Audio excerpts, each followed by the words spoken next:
From Washington, the McLaughlin Group, the American original.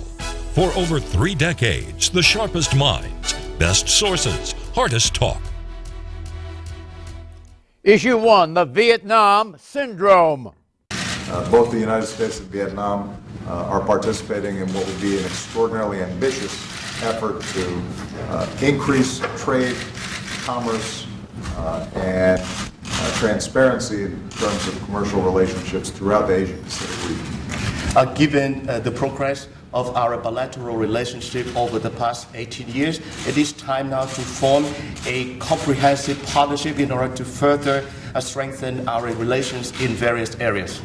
President Obama met this week at the White House with the president of the Socialist Republic of Vietnam, Truong Tan Sang. At the top of the agenda was bilateral trade between the two nations, now at $24 billion, and how to enlarge that trade volume. The summit comes as Vietnam's trade with China, still its #1 trading partner, is cooling. China's economy is in an incipient slump. At the same time, tensions have developed between Vietnam and China due to China's territorial interest off Vietnam's 900-mile coast south of China's Guangzhou province. The United States is Vietnam's second-largest trading partner after China. Also in the region is Japan, which held parliamentary elections last Sunday, wherein Prime Minister Abe won with big numbers, having run on a policy of dramatically increasing Japan's defense spending to counter China's military buildup. Against this backdrop, the United States and Vietnam have agreed to establish a constructive partnership on the basis of equality, mutual respect, and benefits. The Trans-Pacific Partnership countries are still working out the TPP trade deal. They are Australia, Brunei, Canada, Chile, Japan, Malaysia, Mexico, New Zealand, Peru, Singapore, the United States, and Vietnam. Question, is Vietnam vital to President Obama's Asia pivot? Pat Buchanan. Well, it is part of it, John, but the United States economy is more than 100 times as large as Vietnam's. They want access, they want our investment capital, they want access to the largest market in the world. We get access to this little teeny one. Most important, they want the United States to come in and in effect be on their side in the great conflict for the South China Sea, where the Paracel and the Spratly Islands are both claimed by China, and there's a real possibility of a territorial conflict in the South China Sea between Vietnam and China, and they want to draw us into a potential conflict there, and it is in our interest to stay out of that particular conflict. Do you think what Pat's saying is true? Maybe it's in our interest to join hands with Vietnam in some kind of a retention wall against China. Well, Vietnam is terrified of what China is doing. They are interpreting the moves in the South China Sea as aggressive, and you've got oil and various minerals are at stake. So Vietnam is looking around for allies. I mean, China has been an historic enemy. They have fought many wars, the last in 1979. And so Vietnam fits very nicely into the White House pivot towards Asia. And it's a thriving economy. We need the export market. And frankly, this many decades after the war, people still want to somehow justify what we did there, and you hear a lot of conservatives who don't like to admit we lost the war say, but look, they're capitalists now and all the trade is going on. So I think there's some psychological interplay here as well. Well, let me pick that up for you, Eleanor. Okay, lessons from Vietnam. 51 years ago, the U.S. intervened in Vietnam's civil war on the side of the South Vietnam. More than 58,000 Americans died in the war. The scale of this loss spawned a massive anti-war movement and deeply divided public opinion. In 1973, former President Richard Nixon negotiated the Paris Peace Accords, whereby the U.S. turned over security to the ARVN, the Army of the Republic of Vietnam, under a program dubbed Vietnamization. U.S. troop withdrawal followed. In 1975, the South Vietnamese capital of Saigon fell to the north, and Vietnam was united under a communist government. 20 years later, the U.S. and communist Vietnam reestablished relations.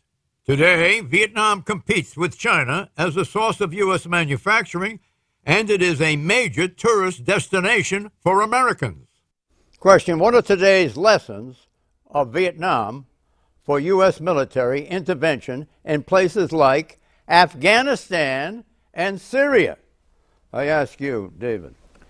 Well, you saw the letter from the chairman of the Joint Chiefs, General Dempsey, wrote to the Senate this week explaining why Syria, there were options, but they were difficult, and you had to think about how you would get out of them, how those would end politically, and how much they would cost. Every word that he wrote had Vietnam running through it. The lessons of Vietnam, I think, are that generation of the top military leaders today. They came of age as officers in Vietnam, many of them, and they remembered the fact that you can have all of the military advantages, all of the strength and the firepower, but if you don't know where you're going politically and you don't know what your end game is, you have a military that cannot deliver. And I think those lessons are etched all through the top leadership of the Pentagon today. Was that noted very heavily by the press? I think that people understand that that's the context. And of course you have the extraordinary sort of historical resonance that the Secretary of State, John Kerry, he came of age as the young protester coming to the Senate and telling them that he now regretted his military service in Vietnam. So you have a whole generation. You have the Defense Secretary, who was a non-commissioned officer in Vietnam. It's a whole generation steeped in Vietnam. Okay, humble pie. The Vietnam War delivered humbling lessons to several American statesmen, notably President Lyndon Baines Johnson and Defense Secretary Robert McNamara. In tape recordings that remained secret until a decade ago, Johnson admitted that he wanted to pull out of Vietnam but couldn't find a way to do so without undermining his own political viability. So he continued to send American draftees to fight and die in Vietnam in what Johnson himself believed was an unwinnable war. His Defense Secretary, Robert McNamara, prevailed upon him to do so. Under Mr. McNamara, the Vietnam War escalated from a U.S. South Vietnam advisory role to a peak of 534,000 combat forces in the field, supporting South Vietnam. McNamara, in his 1995 memoir, described the war as a quote-unquote terrible error. As for LBJ, the war crushed him physically and emotionally. He resolved his dilemma by declining to run for re-election. As for the mood in the country, it was reflected in the words of Lieutenant John Kerry, who served 2 tours in Vietnam, 1966 to 1970. Lieutenant Kerry was awarded a Silver Star, a Bronze Star, and 3 Purple Hearts. Here's a piece of his testimony on behalf of Vietnam veterans against the war. How do you ask a man to be the last man to die in Vietnam? How do you ask a man to be the last man to die for a mistake? Question. President Obama escalated the U.S. troop presence in Afghanistan, and he's now poised to give U.S. military aid to Syria's rebels. So has Commander-in-Chief Obama absorbed the lessons of Vietnam? Mort Zuckerman. Well, I can't answer that question, to be honest, but the whole context is very different. What happened in Vietnam was at a time when there was a great fear of communist expansion. That was sort of the bugaboo of what was going on in American politics at that time. There's nothing like that here. To provide weapons, for example, to Syrian rebels is not the same thing as getting a huge amount, 500,000 plus troops involved in a war zone. And in fact, what happens there, and particularly in the Middle East, is a lot of our allies are pushing to have at least some level of support for the rebels in Syria. So I think that is a whole different kind of dimension that you have to put into what happened in Vietnam as compared to this. The lesson, John, the lesson that Obama has gotten is the lesson not of Vietnam. He was a kid. It's the lesson of Iraq. What happened to the United States there, the lesson of Afghanistan. He came in determined to extricate the United States from these 2 wars, the way Richard Nixon extricated the United States from Vietnam from 1968 to 73. I was right there with him, John, in those days that he did it. We had 535,000 troops in Vietnam when we took office. 5 years later, there were none. Yeah, but the decision to go into Iraq was just that. It was a decision. And Vietnam, if you look at it, it was an incremental involvement carried over several presidencies. What's the point? What the point is that the lessons of Vietnam are very relevant today, and this president is terrified of getting sucked into Syria, which is why his policy is mostly feckless. It's a little here, a little there, and the guiding principle is no boots on the ground. That's definitely out of Vietnam. I mean, if you talk to Marvin Kalb, who has an excellent book out called The Road to War, Presidential Commitments Honored and Betrayed. He looks over these presidencies from Truman through Nixon and sees the gradual involvement in war. And today, what drove all the men then was this hubris about American power. He has an anecdote where Dean Rusk, who was Secretary of State, slaps his hand on the table next to a bottle of Johnny Red, I think, saying, if America wants something to happen, it happens. And that was after the Tet Offensive. David Rennie, what are your thoughts on Obama does not have that illusion. What are your thoughts, David, on this? Well, I think it's clear that if Syria was a problem entirely on its own, then there would be no action at all. But why is the president thinking about acting in Syria? It's because American credibility is at stake in the much more urgent crisis in Iran. That the president has told Iran that he will not tolerate it getting a nuclear weapon, and he also then set his red lines with the Syrians and the chemical weapons. They then seemed to use the chemical weapons. Having set that red line, there was tremendous pressure on America to prove that when America says something, it means it. And I don't think you can separate what's happening in Syria from the other conflicts. What lessons do you see directly from Vietnam? Is there not kind of an automatic propulsion to keep going, to inflate, to get 58,000 Americans killed, and the volume of 500,000 troops over there? The precise opposite. I think Eleanor's point about it is very well made, that that hubris, the idea of slamming the table and saying American firepower can do what it likes, nobody believes that. The remarkable thing, traveling around the country writing about American public opinion and the war in Afghanistan, for example, me recently, is that the American public, when they are extraordinarily respectful of the troops and welcoming the troops home from Afghanistan, they will often say explicitly, we are doing this in part because we feel bad about how we treated the returning troops from Vietnam. I think that's a real hangover from John, the from 1966,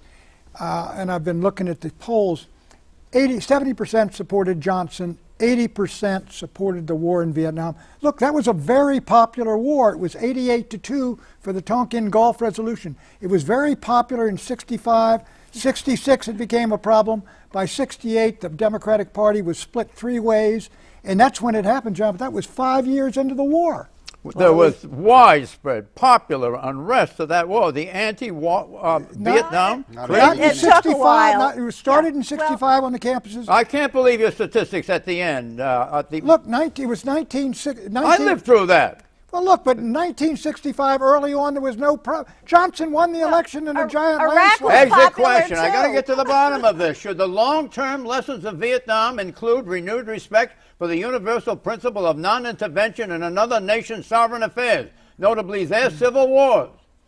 Don't intervene. All right, Mort was right. Mort was right. This was part of the Cold War, not just a civil war. But as for intervention in civil wars, exactly right. Well, stay out of Iran. Right. Exactly.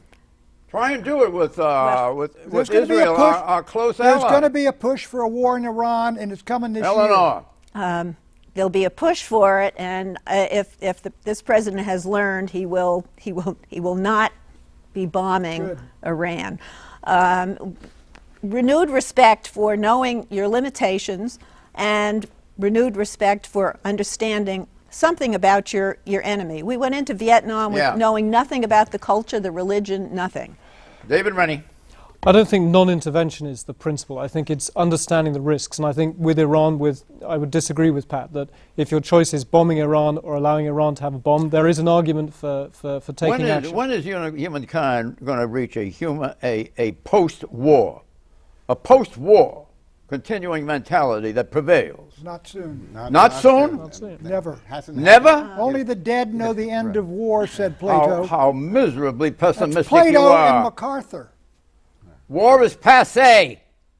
You tell it to the Syrians. Well, Right. John, I hope you're right. I don't believe you are, but I hope you're right. And I think when you are sitting in the White House, you have to make decisions based not just on hopes, but on realism. Well, I hope he realizes the quicksand that will suck him in deeper and deeper and deeper. Issue 2, Iran's new leader. Ahmadinejad is out. Rouhani is in. Iran has a new president. Hassan Rouhani is a 65-year-old Iranian cleric. He won Iran's election with 50.7% of the vote 6 weeks ago, and he will succeed President Ahmadinejad in August. Rouhani is considered an Iranian moderate whose focus is Iran's shattered economy. Plus this. We are ready to show more transparency to the world. This transparency assertion is piquing the interest of the White House, which favors, quote-unquote, direct talks with Iran. The two nations have not had diplomatic relations for over 3 decades, since 1980. Incoming President Rouhani was once Iran's chief nuclear negotiator, but he has already made it clear that Iran is not backing down on the enrichment of uranium, which Iran insists is for electrical and medical purposes. At his first post-election news conference, Rouhani said this, quote, neither threats nor sanctions are effective. The solution lies in holding negotiations and reaching a mutual trust. The solution of reaching a mutual trust is possible, unquote. Question, incoming President Rouhani takes office in August. How fast should President Obama move to engage Iran in negotiations with him? David Rennie. He should move fast but be extraordinarily tough. He should say there must be very intrusive international inspections, because we don't basically trust this new guy any more than we trust the last guy. They want a bomb, and we have to watch them like hawks. You don't trust him any more than you do Ahmadinejad? Well, he was the negotiator 8 years ago. It's the supreme leader who's in charge of this whole process. Right. It is Khamenei who is in charge of the nuclear program. That's the maximum leader, so to speak. And they believe, and maybe they're right, that this is the only thing that will defend the country and their regime if they have nuclear weapons. So they're not about to give it up. John, they are. Let me tell you this, John. This fellow was elected on the fact that I'm going to get sanctions lifted. I'm going to bring the Iran back into community of nations. I agree with David. Get massive, intrusive inspections on everything, but you're going to have to agree to their right to a peaceful nuclear program, because the Iranians are united on that. I think we can get a deal, and I think Obama ought to go for it. Hold on, Ellen. Hold on. Okay, reaction to Rouhani. President Obama was at the G8 summit in Northern Ireland when President Rouhani was elected last month, in June. Mr. Obama expressed, quote-unquote, cautious optimism that with a new election there would be a new dialogue regarding Iran's nuclear program. But Israel's Prime Minister Benjamin Netanyahu was less impressed.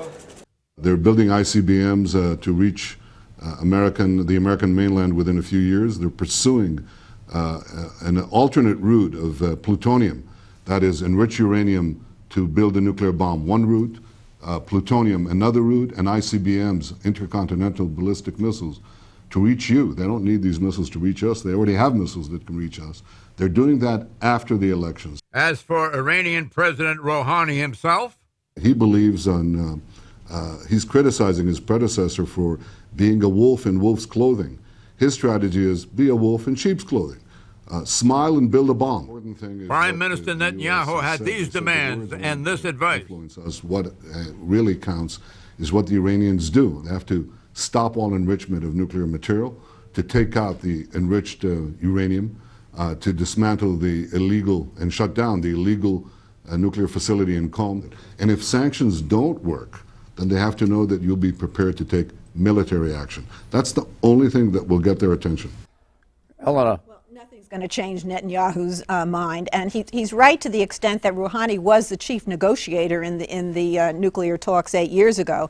He's gentlemanly, he does things with a smile, he's more civil, but he did campaign on taking a more moderate approach. The economy is really choked off, and there's been some movement already because the president of Iraq, Maliki, has offered to help in the negotiations, and basically Maliki, even though we installed him, he's a puppet for Iran. So Iran probably put him up to that. So there's some ferment going on there, and it's positive. Are you optimistic or pessimistic? No, I'm neither. At this stage of the game, we're going to find out pretty quickly whether or not this is for real or whether or not this is just a ploy in order to buy time so that they can complete their program to develop the nuclear weapons. Wait a minute. What about the Iranians they are saying, have stopped at nothing to get it done. especially in Isfahan, which I happen to have seen, that it's for electricity and because they want to sell their oil. They got plenty of oil, but they want to sell it. And they say they need to sell it. And that's why they install the electricity, to make money. And Isfahan is running, and it's Bushehr, John, is the look. They're not doing this for nuclear power. The point is, U.S. intelligence says they have not made a decision to go for a nuclear weapon. We have followed it. They haven't crossed any red line yet after 20 years, and there's a reason why they haven't. I don't think they've made a decision to go for a nuclear weapon because I don't know why it would be in their interest. But they want to keep the option open, and you would never go through all of these sanctions. You would never endure the extraordinary pain to your economy if all you wanted was civilian electricity. Exactly. They're making it. They want to get themselves in a position where if they want to do a sprint to the bomb, they can do the sprint to the bomb. They also want the plutonium for cardiac usages. They don't need that much. You know, they're installing thousands of new centrifuges. There's a level that they can go to without transgressing the wishes of Israel. No, the lesson to despots across the world, if they look at Gaddafi lying dead in a ditch and Saddam hanged, is Israel have to dictate terms to they feel that their fate especially is in when Ahmadinejad, who had those provocative things to say, or interpreted to be provocative, in the front page of the New York Times, that Israel should not be on the face of the earth, something like that. You remember that? Israel has the right. There was a new leader there now. Israel is the only democracy in the Middle East, and it's America's closest ally in the region, and we would rather it was not wiped from the face of the earth. An Iranian bomb would be an incredibly depressing prospect. What is your magazine saying editorially about this? We think that the new president is his sweet smile is a danger. We think that you talk, but then you have to have these incredibly tough conditions. Issue 3. By George, it's a boy. It's got her looks, thankfully. No. I'm not sure about that. The great Kate wait is over. The world got its first glimpse of His Royal Highness Prince George Alexander Louis of Cambridge, the 8-pound, 6-ounce baby boy born to Prince William and wife Kate, the Duchess of Cambridge. Prince George is third in line to the British throne, now occupied by his great-grandmother, Queen Elizabeth II. Grandfather Charles and Father William are first and second in line. The news was accompanied by bells ringing at Westminster Abbey, special gun salutes, famous UK landmarks bathed in blue like London Bridge, and of course, everywhere, ecstatic British throngs. And also everywhere, royal baby fever is serious business, notably in Britain, but also everywhere. Baby-related merchandise alone, like these adorable Union flag baby shoes, could boost the British economy by $380 million and upwards. Indeed, the royal family is one of Britain's most lucrative brands, set to bring in an estimated £1.9 billion. That's B as in boy, billion pounds to Britain's economy this year alone through tourism and merchandise. And since the advent of William and Kate, the popularity of the royals is high. 77% support the monarchy, compared to a low 50% in the aftermath of the death of Diana, Princess of Wales. Questions. Over the past 2 decades, the British royalty have fallen in and out of public favor, with some advocating an end to the monarchical tradition. What are the odds that this baby will one day be King of England? David Rennie. Better than ours. I think that they're in amazingly good shape at the moment, and part of that is the British public. It's been said, and I think it's true, the British, we like our royals either very young or very old. And it's when they're middle-aged and misbehaving themselves that they get into a lot of trouble. And that's what you saw 2 decades ago. But now the Queen, she's been on the throne, more than 60 years. Her first Prime Minister was Winston Churchill. And so she's the only Queen that anyone in Britain has known. The other extraordinary thing being based here in America is I thought that you went to a lot of trouble to get rid of King George. But people are pretty excited about this little Prince George. I don't really get it. It's George VII. Listen, William and Kate and Harry, even though Harry's a bit of a wild man, he's a great soldier. What do you mean a wild man? Well, he had too good a time in Vegas. They are extraordinarily popular with Americans. Americans were following this thing. They're all for this young couple. Frankly, they like the Queen too. it's, I think Charlie's not quite as popular. The thing is, Diana was only 20 years old when she gave birth to William 31 years ago, and she was clearly unhappy, and that was a rocky time. But she is an icon, and she brought some beautiful genes into that family. And this young couple, they're mature, they're grounded. They drove away with him at the wheel, with the baby. You know, they weren't driven away in a limousine. They really seem to be able to relate to normal people. So yeah, I think it's a wonderful time, and they're a great symbol for the country and great role models. This baby is Prince George. You believe that Prince George will be king? Yes, at some point. It won't be for a while because Prince Charles has been waiting for a long time, and so has 61. And they have long-lived genes. Yes. It could be like 2070 or 2080 before he becomes But king. I'll tell you what, that whole family that we have seen is as telegenic a family and as appealing a family as you're ever going to see. And they have humanized the royal family in a way that I think is quite remarkable. You think it's too good to be added to their popularity. You think it's too good to be true? Why is it too good to be true? I don't know. I hope it is. I don't know. I mean, this is not my field of specialty, but I can only say that they certainly have a certain kind of tone about them. Well, we said this about Princess Diana. They learn Remember her? from their I mistakes. know, but I'm going to believe in charisma. the good interpretation of You all remember of it. Princess Diana? Yeah, and she was a... Was that a low point for the she monarchy? She was a troubled lady who was treated badly, but I think that what you're seeing now is at a time of incredible distrust for politicians. I think that the Queen, in part, benefits from the great genius of the British royal family is that they never ever discuss their politics. They never take a political position. I think if they keep doing that, then they'll be in reasonably good shape, because people are so distrustful of so many They're institutions. a unifying symbol in the country, like nothing else. We don't have that. It would be Shouldn't we have a monarchy over here? No, I think we took care of that question a long time ago, John. Anthony Weiner, a.k.a. Carlos Danger, will withdraw from New York's mayor election. Farewell, Carlos. Bye-bye. You'll do it by tweet. He's a goner. Bye-bye, Carlos.